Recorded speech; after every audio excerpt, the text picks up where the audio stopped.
All right, welcome to the You Can Mentor podcast. This is your best mentoring friend, Zach, and I'm here with Susie Gallo from Sonoma Valley Mentoring Alliance. Susie, say hello. Hello to the You Can Mentor podcast listeners. I'm delighted to be here with my friend Zach. Well, Susie, I'm excited to get to talk today about mentoring with you and what's it like today up in California area? We are having winter, spring, and summer all in one day. It's raining, it's sunny, it's cold, it's windy, it's warm. Just wait 10 minutes and it will change. Yeah, right. Well, it is 92 here in Texas, so I'm sweating right now as the two of us are having this conversation. Sorry if that's too much information. Um, so, It um, explains a lot, Zach, yeah, actually. right. Yeah. Um, Susie, so tell us a tad bit about you and how you got into mentoring and all of the good stuff. Oh, wait.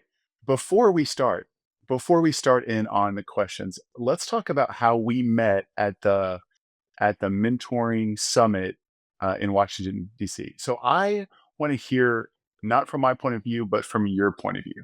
So From my take it point of away. view, well, here's full disclosure for your listeners. I've been stalking Zach for a few years now. I've been the executive director at the Sonoma Valley Mentoring Alliance for 5 years, and I kept coming across You Can Mentor content, and I kept stealing it for my program and for helping support our mentors here in Sonoma. So I kept coming across little tidbits and things that I just love. Oh, I'm going to use that. Oh, look at this. This is great. I'm going to put this in our new mentor orientation binder. And was roaming the exhibit halls at the National Mentoring Summit this past January. And there's Zach's table and his books and all of his You Can Mentor material. And I said, I am stalking you. Yeah, so, I don't know how that felt for you, but that's sorta how I roll. And it was really fun to meet you in person finally since I've been stealing from you. Well, I was so honored. I was like, "Oh my gosh, you're stalking me? That makes me feel so loved." And so, just anything that I have learned from someone else, and so I am so happy that anything that we talk about here on this podcast or in our books, I mean, there is nothing new under the sun, and so, anything that we can do to help people mentor better and build relationships with kiddos, and so, that honestly was, Susie, one of the most encouraging things that has happened to me in a while because I personally don't know if anyone pays attention to our podcast except for my mom. Hi, mom. Hi, But Zach's mom. but I was like, oh my gosh, there is this person who's mentoring in California, and she listens to our podcast. This is a great day. So I listen to your podcast, I follow your social media, I'm all over it, I love it. I got a okay. new I got a new, little soundbite from one of your podcasts recently, and my whole staff are using it. Very This awesome. whole idea of seeing our kids as people, not projects. Oh yeah. And everyone just went, "Oh my God, where did you get that?" And I said, "Well, stole it from Zach. You gotta help your mentor see these kids as people, not projects. They don't need rescuing and fixing. They just need somebody to be there." And I love how simple it can be. We just bring everybody back to those really simple concepts.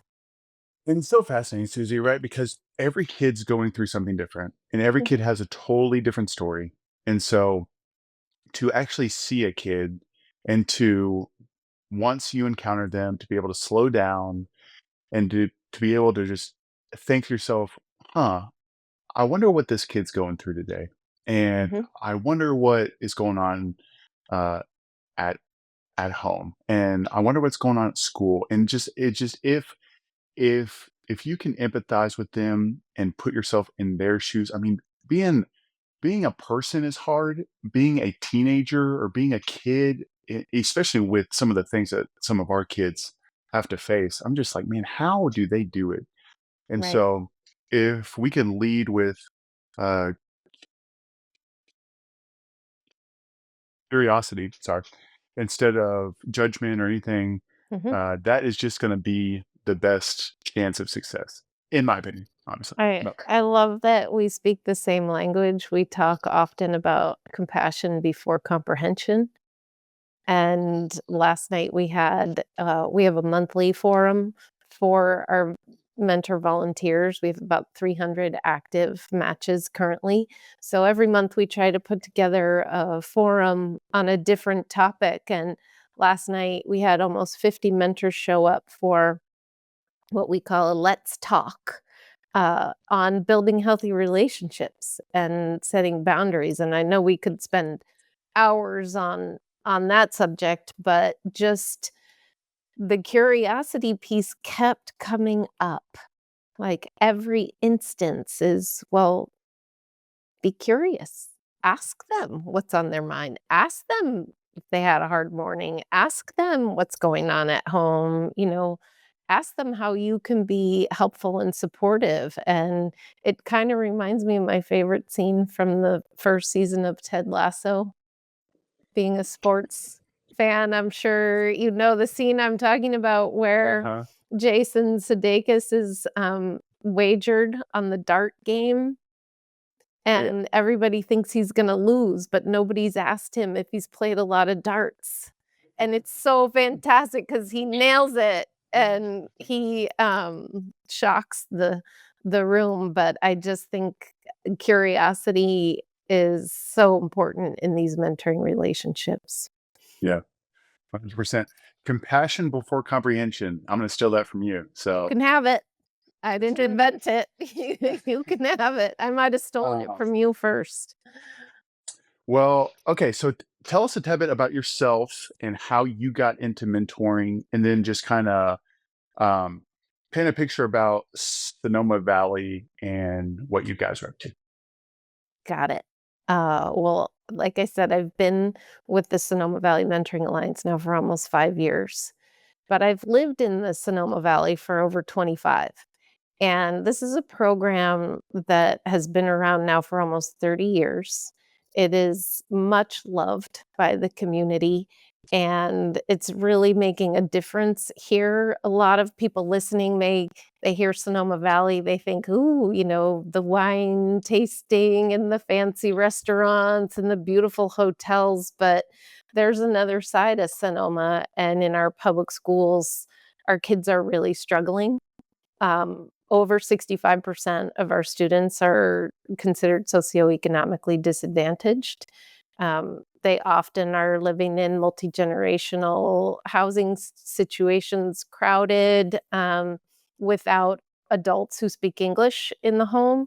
So there really are kind of two Sonomas, and the Mentoring Alliance is a bridge building organization because most of our mentors are retirees with means, they have time, they don't need to work anymore, and they're just the most kind-hearted, generous, giving people, and they want to support our kids who really are limited in their access to opportunities and experiences. So that's kind of, our vision is that we're providing access to experiences and opportunities that help our kids reach their full potential. And that comes in so many different forms.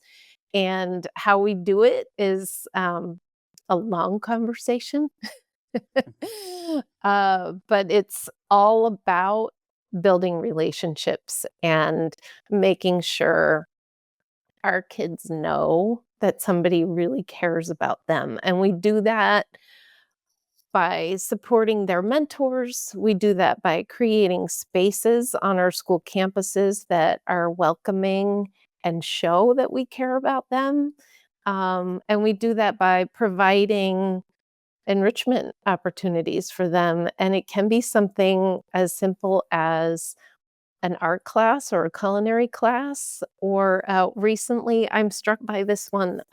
We every year we have a miniature golf tournament. We have a really cute little mini golf course here in Sonoma, and we usually have about 150 people signing up for our annual mini golf tournament. It's total chaos. It's a blast.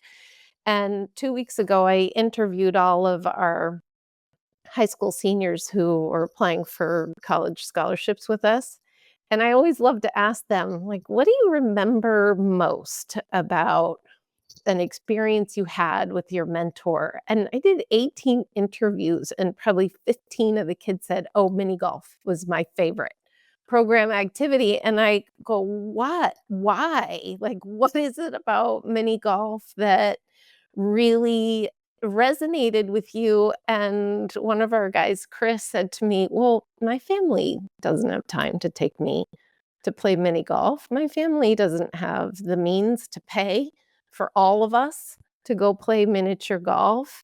And his parents are working 2, 3 jobs, which is really common in our program. And just getting to do something so simple and seemingly kind of mundane to us is the thing that creates that core memory for these kids. They're so excited about mini golf. Well, I personally love putt-putt. I mean, Mhm. I back in the day, I mean, I'm not gonna brag on myself, but I was pretty good. I would take my, girlfriends there whenever I was in junior high Yeah. school and show off.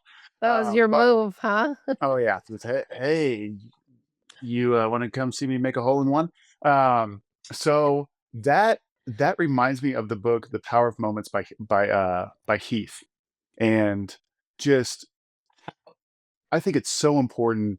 What are the things that we're doing that can create those special things that our kids look back on and say, "Man, I remembered that." Right? Yep. Like our kids might not remember the after school. Our kids might not remember when we talked to them about math, but playing putt putt, right? Like that's so kind of out there that they're going to be 40, and when they think back of that one time that they had a mentor, they will say, "Oh yeah, and we get this. We used to Mhm. go play mini golf." And so what a great opportunity for us as mentors to ask ourselves, what are the things that we can do that are just kind of just a tad bit different, kind of off, but will create something in our mentees' minds that they'll never forget. That's a great Yep. reminder. So And it can be something really simple, we live in such a beautiful place. Sonoma really is spectacular, especially this time of year. Everything is green, the mustard seed is in bloom, all the fruit trees are blossoming, the hillsides are green. It's a really, it's a perfect time to visit Sonoma Valley. And contrasting with that beauty is the surrounding area. In an hour, you're at Point Reyes National Seashore. In 45 minutes, you're on the Golden Gate Bridge. But so many of our mentees don't get to experience those things. So when we take a group out to the ocean, over half of them have never seen the ocean before. We're going to a Giants game. San Francisco Giants, everybody. Zach, I'll take notes for you on baseball. yeah. But most of the kids who go with us that day will never have been over the Golden Gate Bridge before, and it's 45 minutes away. So sometimes we get caught up in the big things and creating these big, wow, my mentee never did that before. But really, even though we love those moments, because our matches are really in it for the long haul, it's all the little things that really build the relationship and build the connection and the trust and support the relationship. So even having lunch every Monday with my mentee, we just hang out in the mentor center and we chat about her weekend and her brothers, and she's got a new job at the local amusement park, and it's pretty exciting. She needs help understanding her paycheck and where all the money's going. Amen. But yeah, I love the wow moments, and I have so many stories, but we both know that it's the simple things that really added up are what make a difference. And so why I love Sonoma Valley Mentoring Alliance is for a bunch of different kinds of reasons, but your commitment to authentic relationships and the fact that you guys are inside of the schools that you guys have, have a partnership um, with some of the schools out there.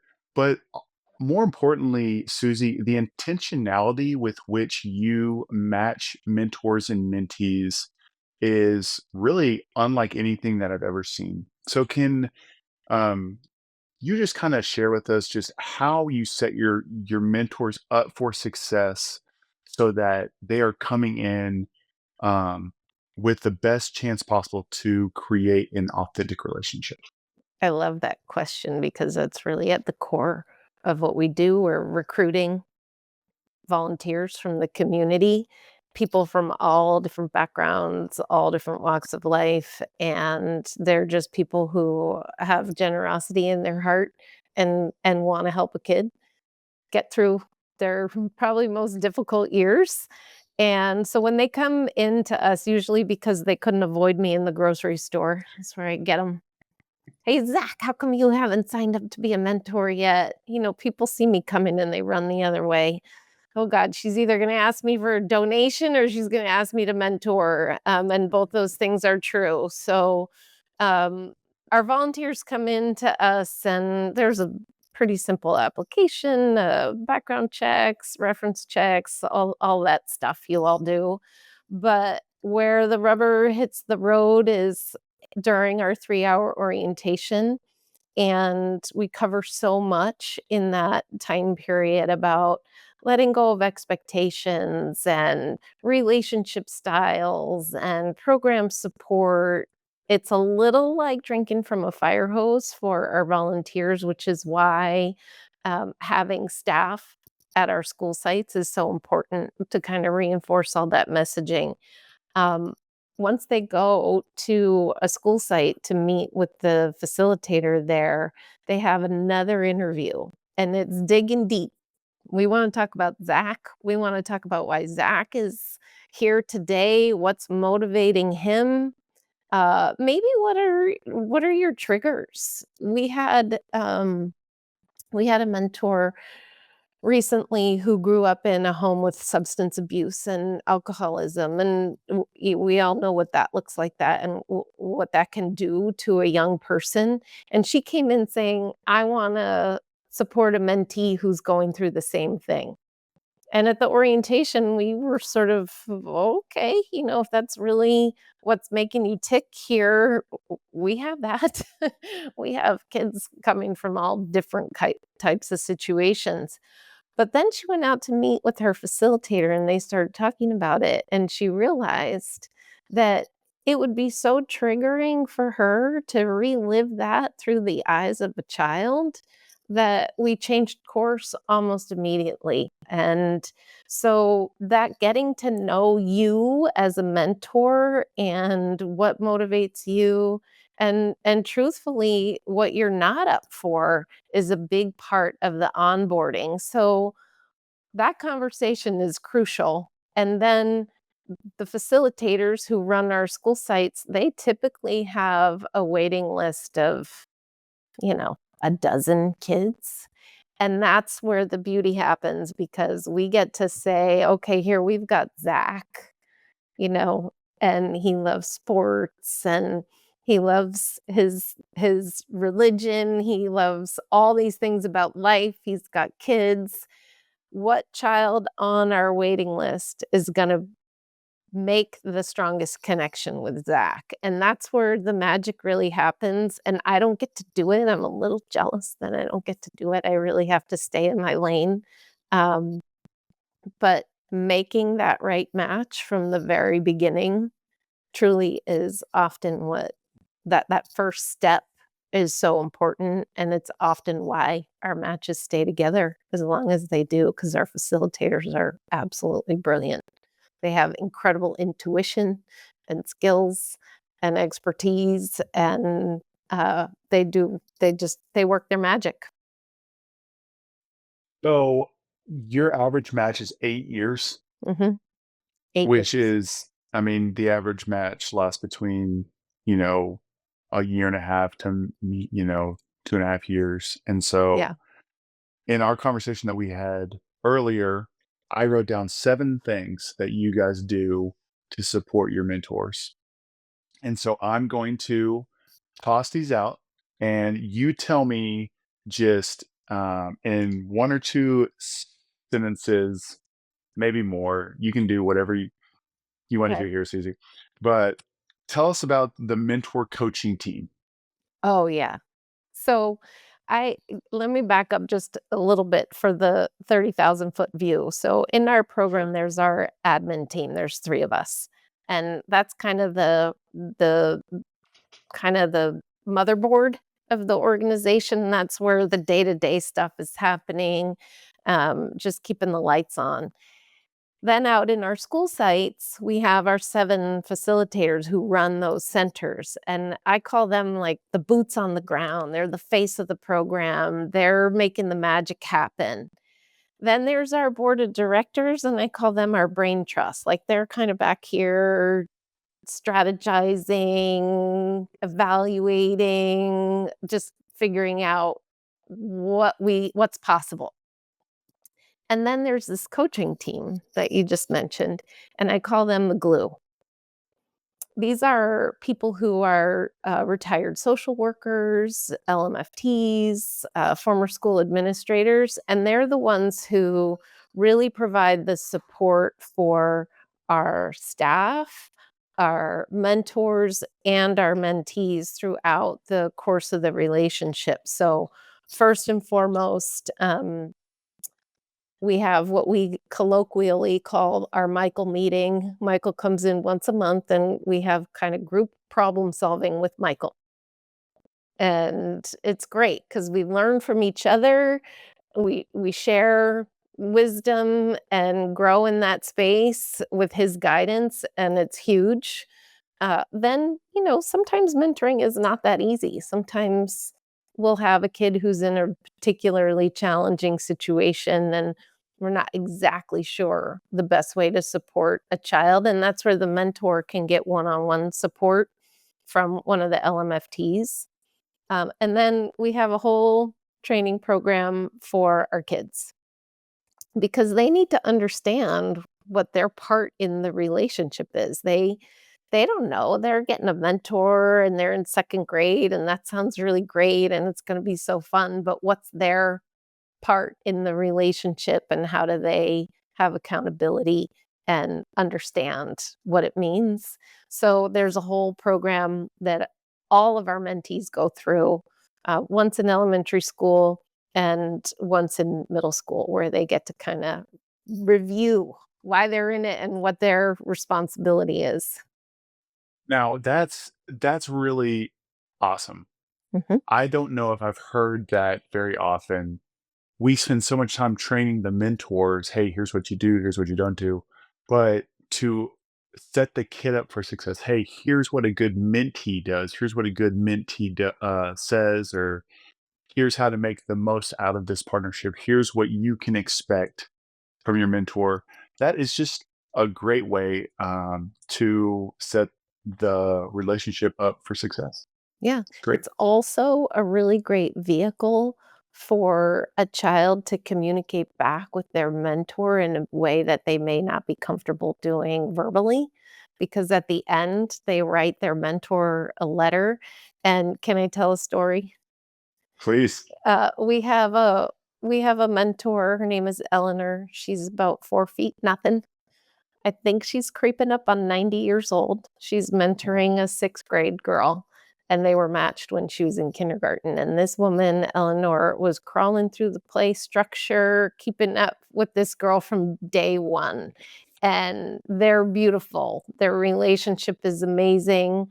Her mentee, Ava's being raised by her uncle who just exited our program 2 years ago, so she's being raised by a 21-year-old Yeah. and her grandparents, but primarily, by her uncle.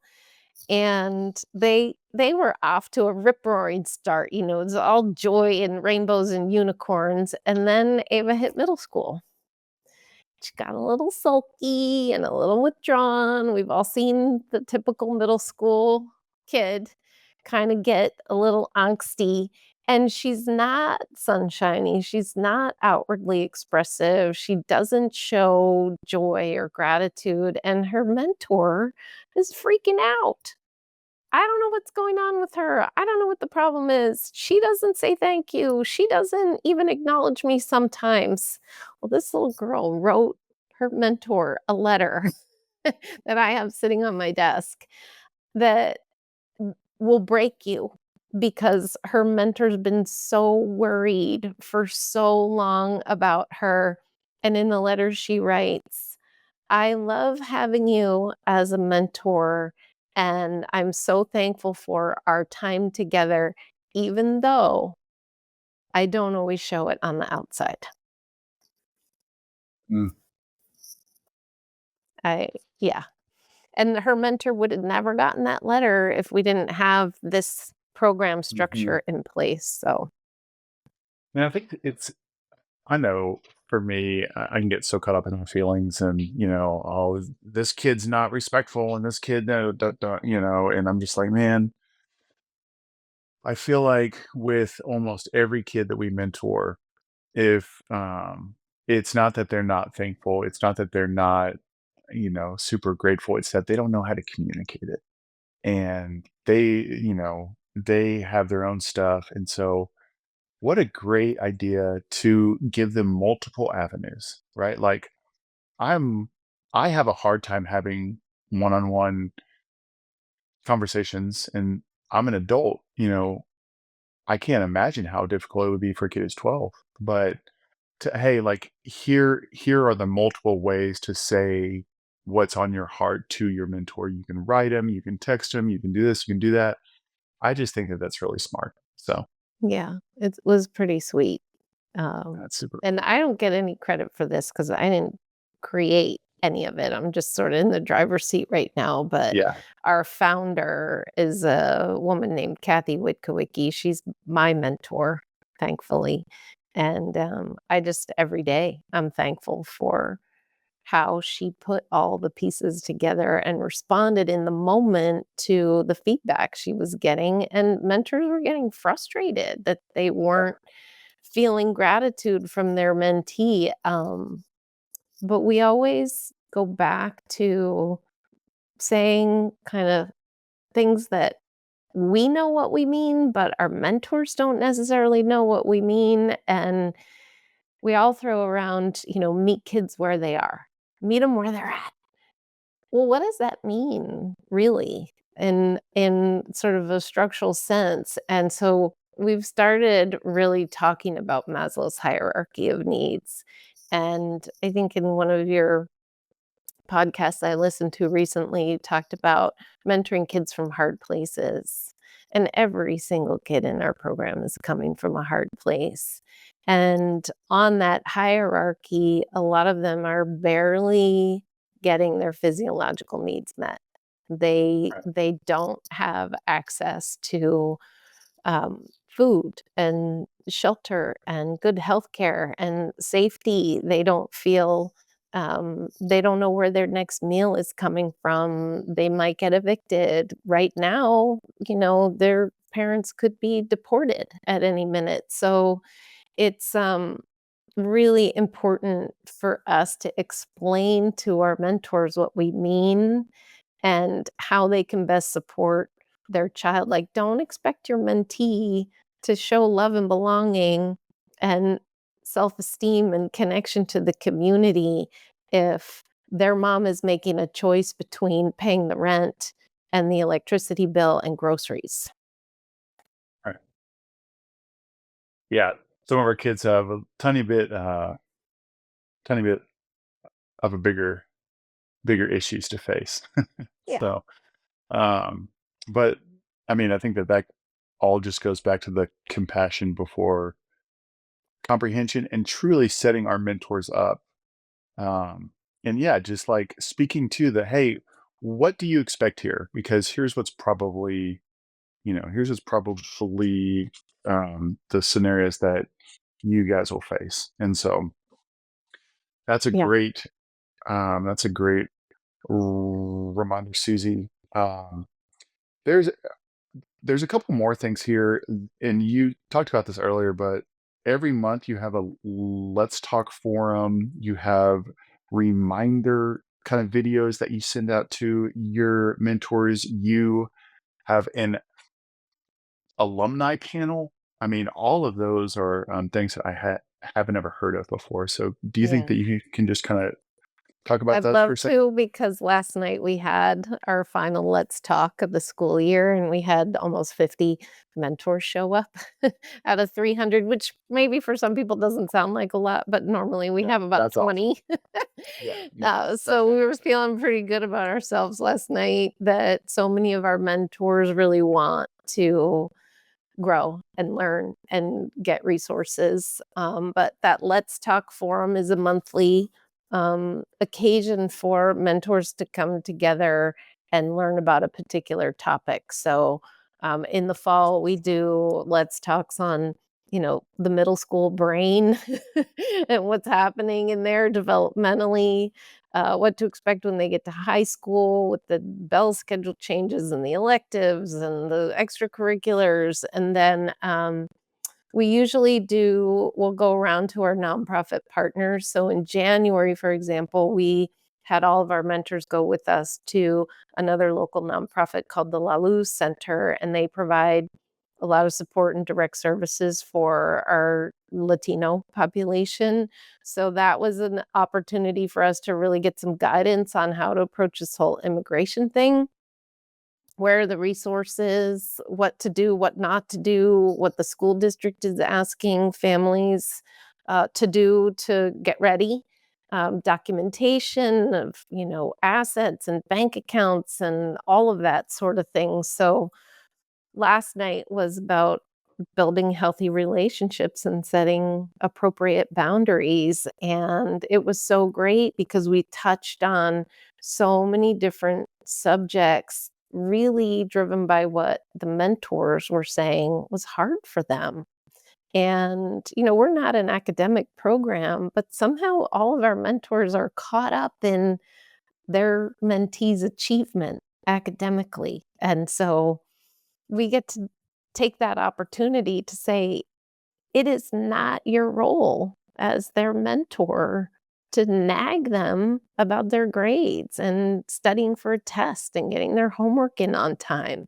The more you do that, the more they're going to withdraw from the relationship, and we've seen it. We know that's what happens. So that was great because I think there were some questions that were planted just to kinda say like, "Hey, we know this is what you're all thinking, and we're gonna use this opportunity to set the record straight." But a big one is understanding the family dynamic, and I think that goes back to the hierarchy of needs as well. We really don't know what's going on, within these family units, and compassion before comprehension, it's so easy to judge and say, "I don't know how they live like that," or, "Who would feed their child that kind of food, and who would let their kids stay up that late?" And, we're very quick to use our own experience and our own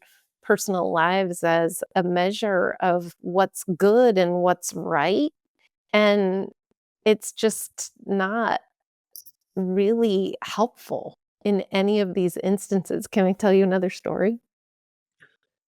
So we had a mentor a few years ago who has a backyard pool, and she wanted to be able to have her mentee and her friends and her siblings to come over and swim. But her mentee didn't know how to swim. So the mentor said, "I'm going to sign her up for swimming lessons, and I'm going to be the hero. I'm going to teach this girl. I'm going to make sure she learns how to swim."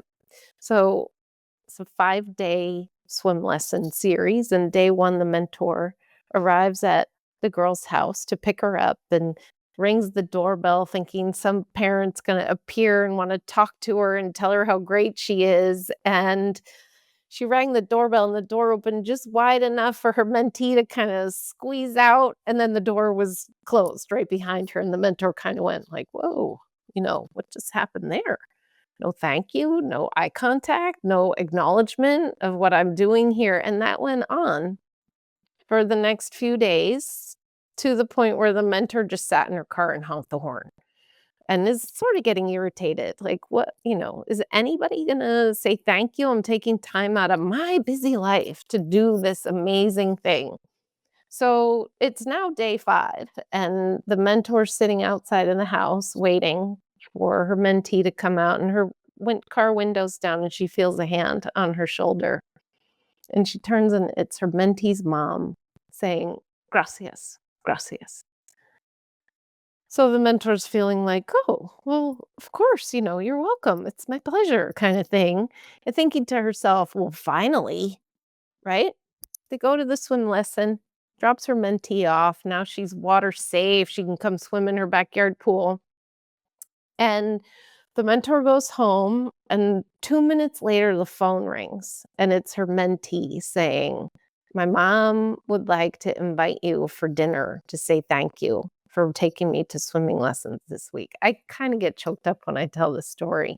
The mentor dropped everything, raced back over there, and the mentee's mom had a spread to feed an army, all for the mentor, just to say thank you. So the whole week, the mentor's making judgments and assessments, and she has no idea what's really going on inside that mom's head, behind that closed door. And I love that story for so many reasons because we all do it. All of us do it. And that is a good story. Man, Mhm. Susie, you are a great storyteller, my friend. Good job. It's my Um, Irish Italian Catholic heritage. I can spin a yarn. that's great. Um, okay, so we talked about mentor support, and the last thing that I want to touch on is just, and you kind of talked about this a tad bit, but recruiting mentors, right? Like we talked about how you guys have a mentor outreach team. We talked about your story about the coffee cups, um, and then just how your best recruiters are the ones who are currently mentoring. But yeah, but just anything that you would care to share with us on how to keep and find and maintain good mentors. Yeah, I mean, existing mentors, landslide, number 1 source. I think over 60% of our new mentors come to us because a friend, a neighbor, a family member has said, "Hey, you know what? You've got time. You really ought to consider doing this." So we mobilize our current mentors as recruitment weapons, and we throw a couple parties every year for them. We're really fortunate that we have business owners in the valley who wanna help us do that. So just a few weeks ago, we were out at one of the most beautiful wineries, admiring the spring blossoms, drinking beautiful wine, and socializing, and it's an opportunity for our mentors to bring a friend and learn about the program. So that's a big one, making sure our mentors feel acknowledged and supported, and they get gratitude from us in that environment. The coffee sleeves was a really great idea, and it's something our founder did many years ago, but we hadn't tried it in a while. It was really fun because we had these little, those insulated coffee sleeves that you get to throw away when you get coffee to go. We had 6 or 7 local coffee shops agree, for the month of January, National Mentoring Month, to every cup of coffee they sold, put it mentoring coffee sleeve on it, and they were bright yellow, and they had our QR code and our phone number, and there was no pun intended, but there was kind of a buzz about it. I was getting text messages from my friends saying, "Oh, look at my coffee this morning. This is such a great idea." And we can't always measure the success of those initiatives directly. Like, we don't know how many people decided to become a mentor because their coffee had a Mentoring Alliance sleeve on it, but it raises awareness in the community. This is a small place, but just making sure we are constantly reminding people that we need more volunteers. Kids are waiting. Kids are coming in and asking our staff, "Did you find me a mentor yet? When am I going to get to meet my mentor?" Um, so it's just another way to remind the community that we need their support.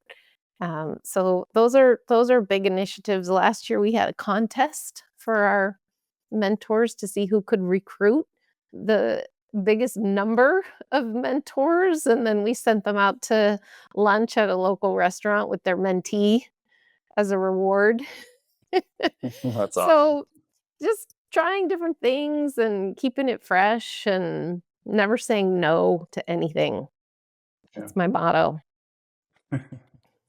That's great, Susie. Well, and just like the best way to get mentors telling their friends about mentoring is to give them a fantastic experience. And this kind of goes back to how you match students. It goes back to the support with the mentor coaching team, with you sending them, like, hey, here's a video each month to kind of help you become a better mentor. It starts with those let's talk forums.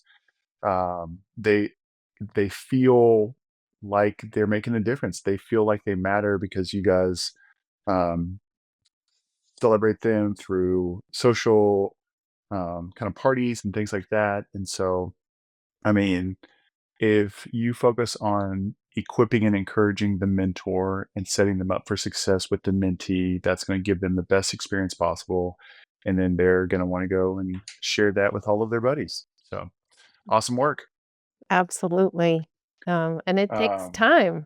Like, patience is such a big part of the journey. Just remembering that you're a stranger coming into this child's life and you've got to give the relationship time to build and grow. Can I read you a poem? yes, please. It's very short little poem. This was written by a fourth grader in our program named Sandra. She wrote it to her mentor, Karen, and the title is My Friend Karen. When I first saw you, I was afraid to talk to you. Once I started to talk to you, I was afraid to be your friend. After I talked to you and became your friend, I was afraid to trust you. Now that I talk to you and became your friend and trust you, I'm afraid to lose you. Dang, that hits. Right? Right? I mean, that's over the course of a long period of time. And at the very beginning, mentoring can be really hard because you've got to give it time and you've got to let the child lead. And if mentors can do that, they're on their way. We've got the rest of it covered, but you've got to show up in the beginning, understanding that this is not Match.com for kids. Good stuff, Susie. Anything that you would care to say before we sign off, and how can people get a hold of you if they would like to learn more? Yes, I'd love to hear from folks out there. Our website is sonomamentoring.org. Social media is a great way to check us out. We're on Facebook and Instagram. My email is Susie, Susie, at sonomamentoring.org.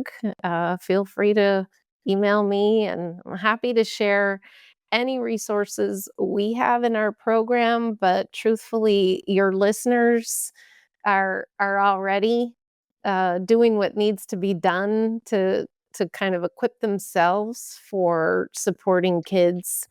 And I just really appreciate your the wisdom and the compassion that you present in all of your programs, so I'm gonna continue to steal from you. I'll let you know what I steal next, but I love your article, What Showing Up Says, and I love seeing kids as people, not projects, so, I've learned a lot from you, Zach, and I think you're doing great work. Thank you, Susie. It's very kind of you. And thanks a lot for hopping on and telling us all of these amazing stories and trying to make me cry and all of those good things. So very, very thankful for you. But thank you so much for tuning in to the You Can Mentor podcast. I hope that you guys were encouraged today and you picked up a couple tips from Susie. Remember this: you can mentor.